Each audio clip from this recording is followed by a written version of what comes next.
ശബരിമല ശ്രീകോവിലിന് സമീപത്തെ ദ്വാരപാലക ശില്പങ്ങളിൽ സ്വർണം പൊതിഞ്ഞതുമായി ബന്ധപ്പെട്ട മുഴുവൻ രേഖകളും പിടിച്ചെടുക്കാൻ ഹൈക്കോടതി ഉത്തരവ്.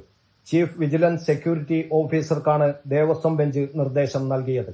ദേവസ്വം സ്പെഷ്യൽ കമ്മീഷണറെയോ ഹൈക്കോടതിയെയോ അറിയിക്കാതെ സ്വർണ്ണപ്പാളികൾ അറ്റകുറ്റപ്പണികൾക്കായി അഴിച്ചുമാറ്റിയ സംഭവത്തിലാണ് രേഖകളുടെ പരിശോധന.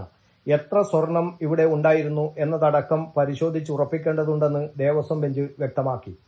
ചെന്നൈയിലേക്ക് കൊണ്ടുപോയ സ്വർണ്ണപ്പാളികൾ ഉരുക്കിയതായി തിരുവിതാംകൂർ ദേവസ്വം ബോർഡ് അറിയിച്ചു. സുരക്ഷാ മാനദണ്ഡങ്ങൾ പാലിച്ചാണ് സ്വർണം ഇളക്കിക്കൊണ്ടുപോയതെന്ന് ദേവസ്വം ബോർഡ് ഹൈക്കോടതിയെ അറിയിച്ചു. ഭക്തർ നാണയത്തുട്ടുകൾ എറിഞ്ഞ് സ്വർണ്ണപ്പാളികൾക്ക് കേടുപാടുകൾ പറ്റിയിരുന്നു. ഇപ്പോഴത്തെ നിലയിൽ സ്വർണം തിരിച്ചെത്തിക്കാൻ ബുദ്ധിമുട്ടാണെന്നും ബോർഡ് അറിയിച്ചു.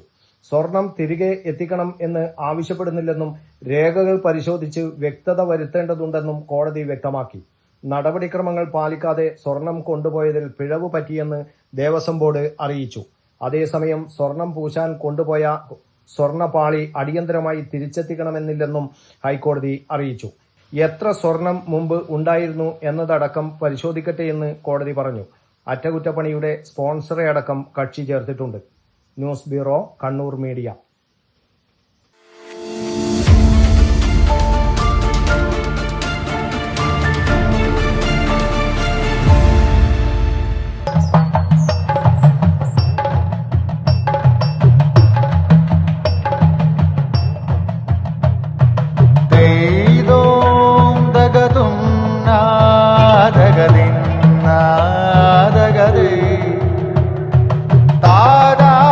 Relax.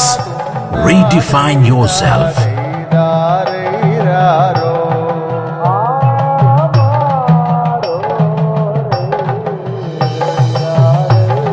Green Planet Hotel, near Kannur Airport, Mattannur.